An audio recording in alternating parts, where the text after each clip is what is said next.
Episode 10, The Stabbing. Praise be to Allah, I had discovered something positive and laudable about myself, and I say this in all humbleness.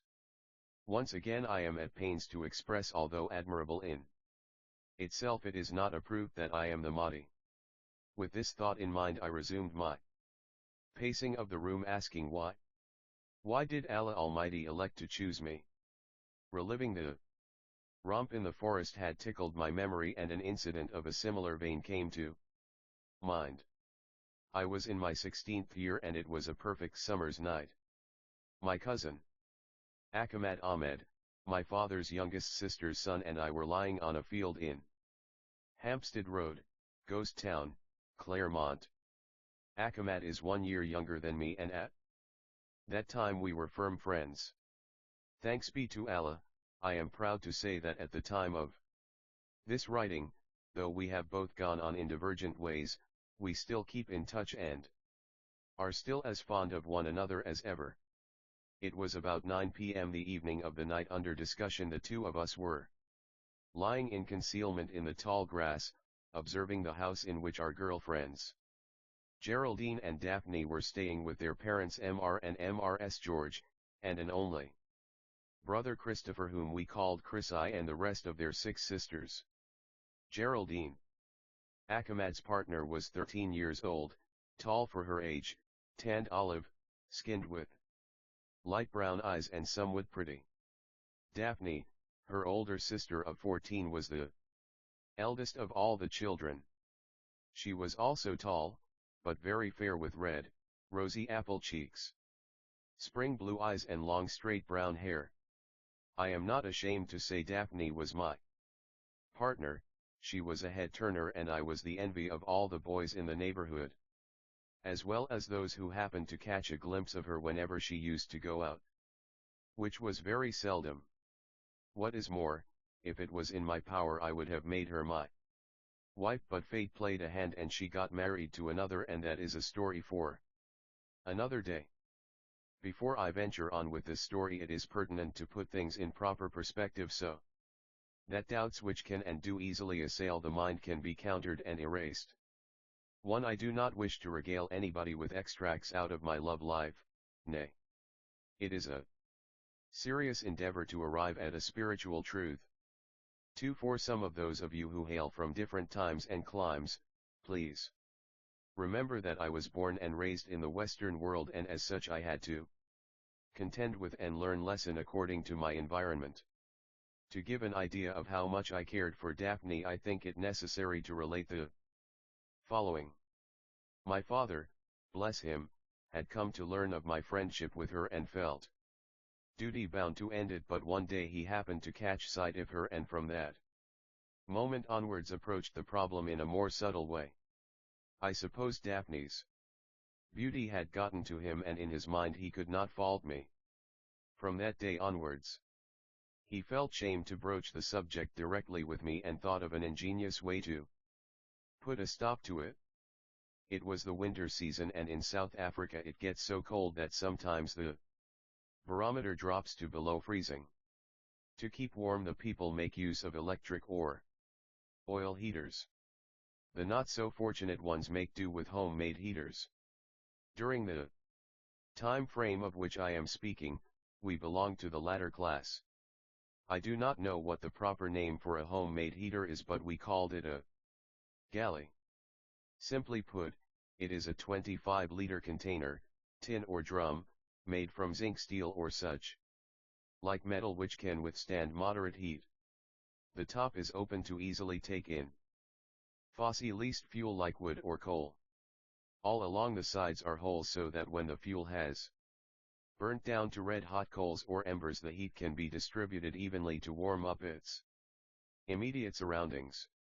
By constant stoking of the galley you can eventually land up with a drum or tin full of red-hot coals or embers, which if placed inside the home on a safe spot, e.g., the kitchen, the house can be kept warm for quite some time until the embers or coals had burnt down to ashes.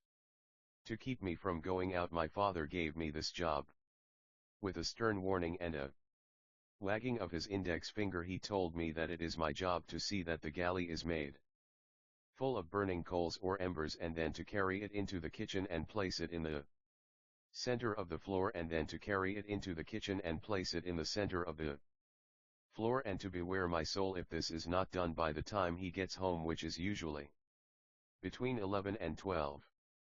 I was in a quandary and did not know what to do. 2.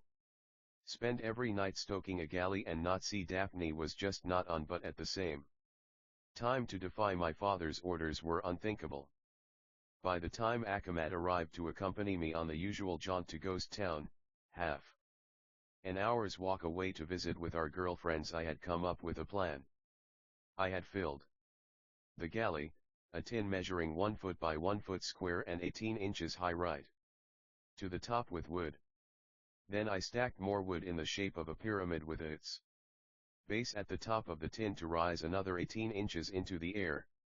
I set fire to the wood right at the bottom of the tin, and by the time Akamat and I had left there was a small amount of smoke rising up out of the tin into the air, which was a sure indicator to me that the fire had not smothered and that it will eventually rise to consume all of the wood. I reasoned that when I returned some 2.5 hours later the wood would have burnt down to leave the tin full of red-hot coals, and fervently prayed to Allah that it will be so. That evening I spent a very unrelaxing time with Daphne. I kept on worrying and imagining all kinds of weird scenarios taking place back home. 1. The fire had snuffed out ere Akamat and I had left, and that a tin stacked full with wood is waiting for me back home. 2. Most of the wood had fallen outside the tin, leaving only a nominal amount of burning embers inside the tin, a sure sign to my father that I had not carried out his orders. 3. Some of the wood had fallen outside the tin and set fire to the house. I conjured up all kinds of horrid imaginings in this regard, always ending up with my father waiting for me to beat me to death. I was much relieved when the evening was finally over and Akamat and I made our way home. Words cannot adequately describe my joy and my relief after I had reached home and discovered that everything had worked out according to plan. This meant that I could now spend the entire winter safely visiting with Daphne. Gratefully I whispered my thanks to Allah for having answered my prayer. 3 days ago Akamat and I had an argument with Geraldine and Daphne. In a moment of pique we left and said we will never come back again and that they will never see us again. From that moment onwards I had lived to regret every minute of it. I longed to go back and ask Daphne to forgive me, to tell her that I did not mean what I had said and that I love her, but my pride prevented me from doing it. Since I had met Daphne I had spent every moment of my spare time with her. Now because of this silly argument my whole life was thrown out of kilter. I just did not know what to do with myself, and I had no peace and no contentment. Somehow I knew that I will remain in this miserable state until things had returned to normal between us. The problem was that I did not know how to patch up because I could not see myself walking nonchalantly into her place as if nothing had happened, so I prayed for a miracle. I could not bear not to see her, and that is how Akamat and I had landed up on the field watching their house. Tonight is going to be the 3rd night in a row we are going to spend on the field, and I was not happy at all because all this time I had not even managed to catch a glimpse of her. Then, trouble came from a quarter which I least expected. As Akamat and I was lying in the tall grass, each busy with his own thoughts and listening to the non-stop chirping of the crickets, 2 boys of our age group came walking over the field in our direction. I became aware of them after the crickets had stopped their chorus. They passed quite near us, and we did not fail to overhear the snide comments which were directed towards us. From what they had said we gathered that they were aware that we were watching our girlfriend's house, but we chose to make ourselves deaf and to ignore them. They continued on their way and was soon out of sight. After this I was not relaxed and became tense. Somehow I knew there was trouble brewing, and it was going to come from these boys? Scarce 10 minutes had gone by when they returned. As they passed by us they expressed their surprise to one another, but ostensibly for our benefit, to discover that we are still lying on the field. Again we chose to ignore them.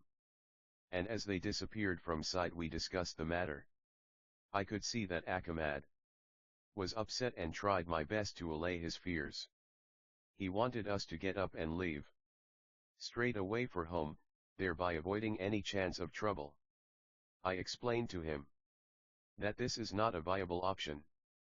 First I pointed out the obvious. I said our girlfriends of long standing are staying here, and as such we have a legitimate right to be in the area. Next I said if we leave now these boys are going to think we are scared of them and they chased us off. I assured Akamad that this will not be the end of it. I told him that because these boys had chosen to pick on us, such a move would be unwise. Because once they had realized we are scared of them they might be emboldened to take further steps and resort to actions which will not be in our best interest.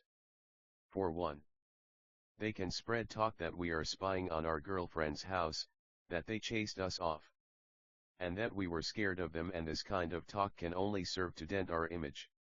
They can even go a step further by going out of their way to make sure that we do not enter the area again by threatening us with violence if we do. I suggested that we stay put, ignore them and meet any contingency as it arises. Thankfully Akamad decided to take my advice and stick with me no matter what happens.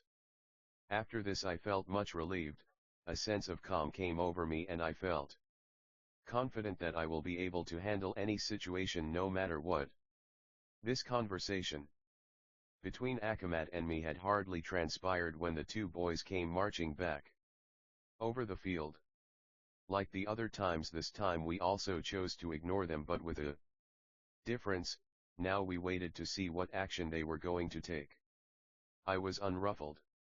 Truth to tell, I was more worried that our cover is going to be blown and that our girlfriends are going to discover that we had been hiding out on the field. Also I could sense a calmness radiating from Akamad. Truly he had decided to stand by me, no matter what. True to expectations, scarcely 10 minutes had gone by when they returned, but this time they walked past us without speaking a single word. We were surprised, having expected something more from them, but we were not kept in suspense very long. Shortly thereafter stones started to crash and land near us. Akamad spoke the most obvious thing and said, "They are throwing stones at us." Quickly I summoned up the situation and contemplated the best course of action.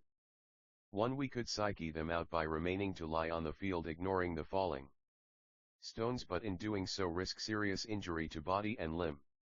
2, we could get up and run away, thereby suffering all the negative consequences which will stem from this action. 3, we could fight back, thereby at least ensuring us a say in the final outcome. I decided to go for the third option and quickly informed Akamad of my decision, telling him to back me up all the way.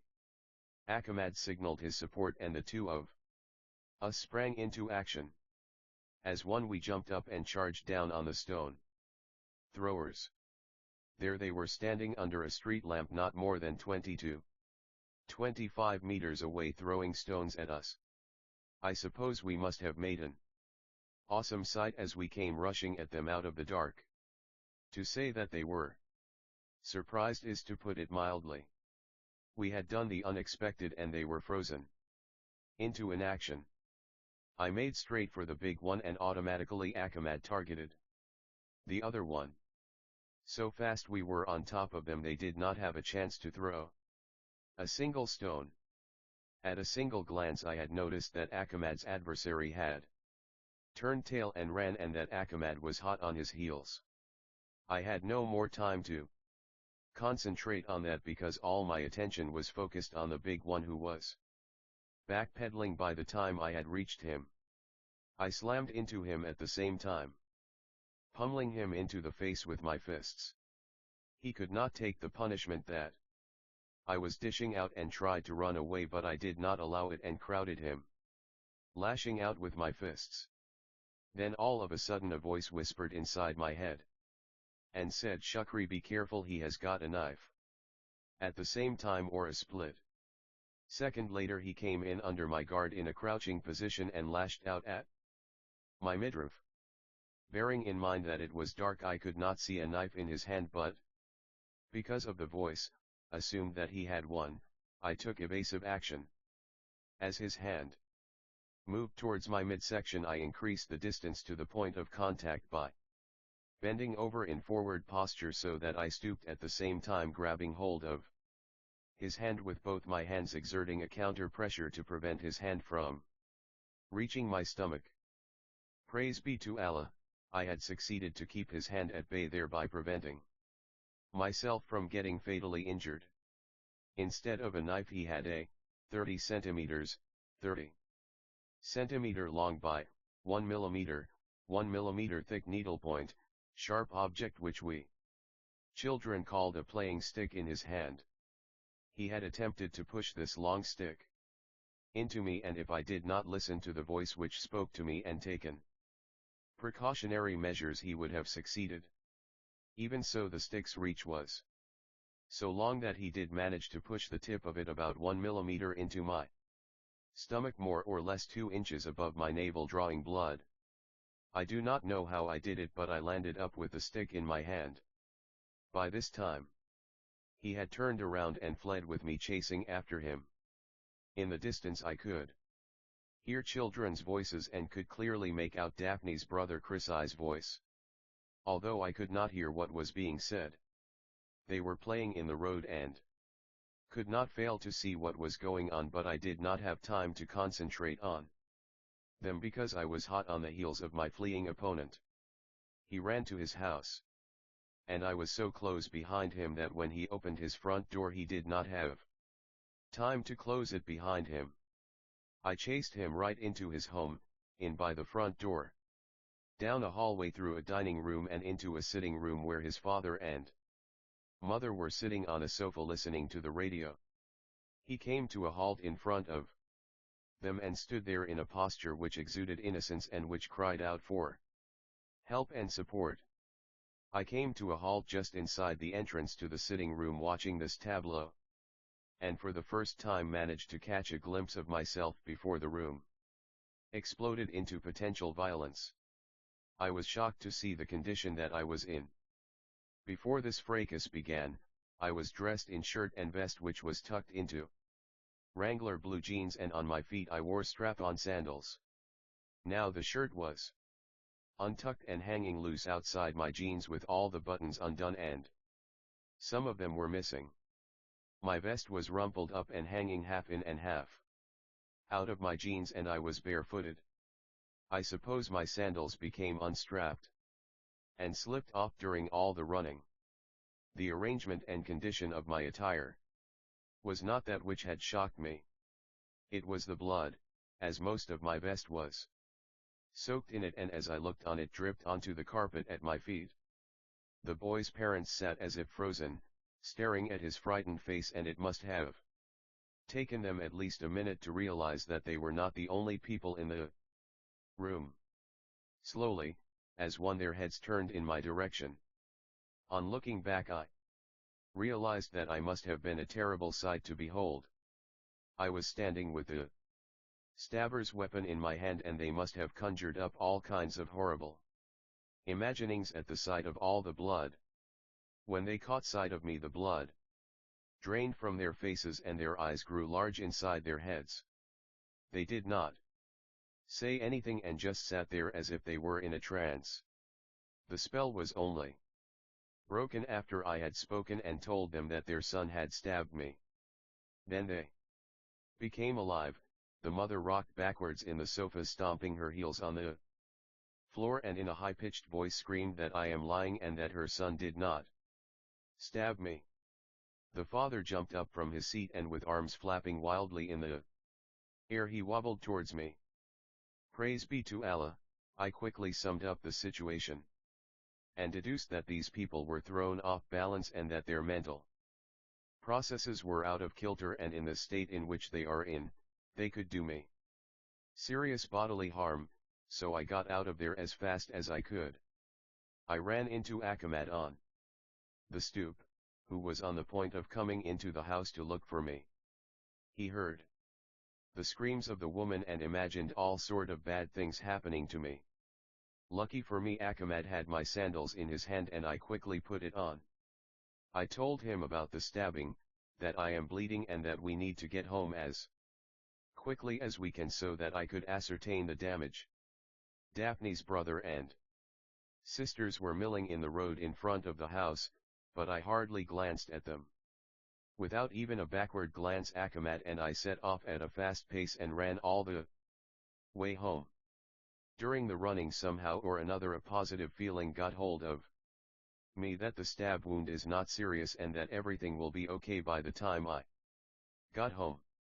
I was proven right because the blood had congealed and it was not necessary for a doctor nor a dressing.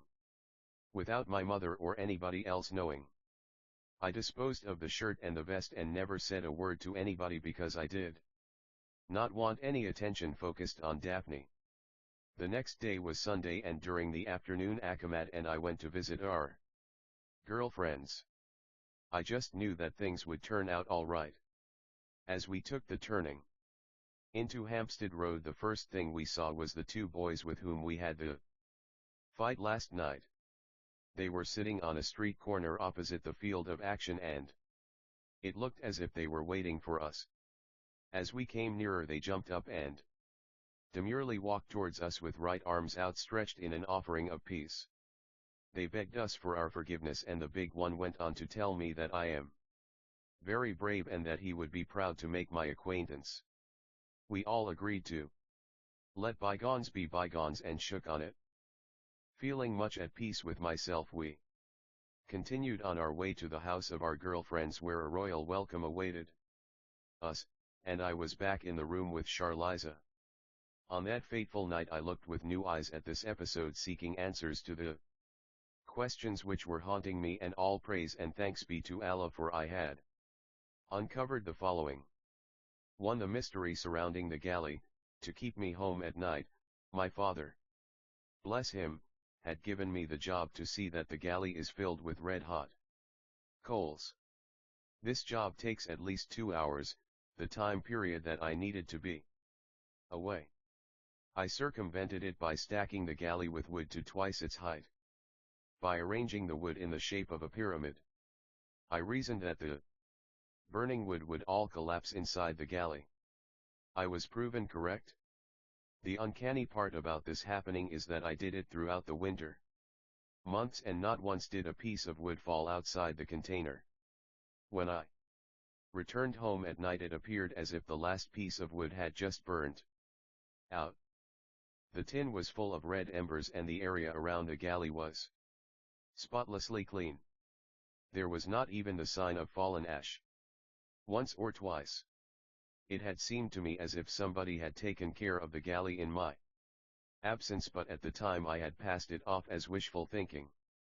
Now I know better, and with utter conviction I say, Allah on high had watched over my galley, because Allah knew the condition of my emotional state and Allah did not want me to get into trouble with my father, and Allah knew that I would look back on this event and discover his hand in this affair. For the benefit of you, dear reader, be informed that right in the beginning, when I had first laid eyes on Daphne, I had fallen in love with her. She was so beautiful that I thought she would have nothing to do with me, so I begged Allah on high to give her to me, and my Lord had answered my prayers. 2. The stabbing. While I was busy confronting my enemy, a voice had whispered, "Shukri, be careful, he has got a knife." If I did not hear this voice, I would not have taken evasive action and my foe would have stabbed at least 3 to 4 inches of a 9-inch long sharp stick into my stomach, causing a fatal injury which could have resulted in my death. Who or what is this voice? If you go back to episode 8, it will be discovered that this voice helped in my encounter with Boetier. At that time I thought it was my mind speaking to me and reasoning out loudly so I could hear. But in this instance, how could my thoughts or my mind know that my adversary had a weapon in his hand when my eyes did not see anything, nor did I even think of the possibility. This was knowing of something before the event. Again I sensed the hand of Allah in this. I shared all this with Charliza. We cried out together another sign and both jumped for joy.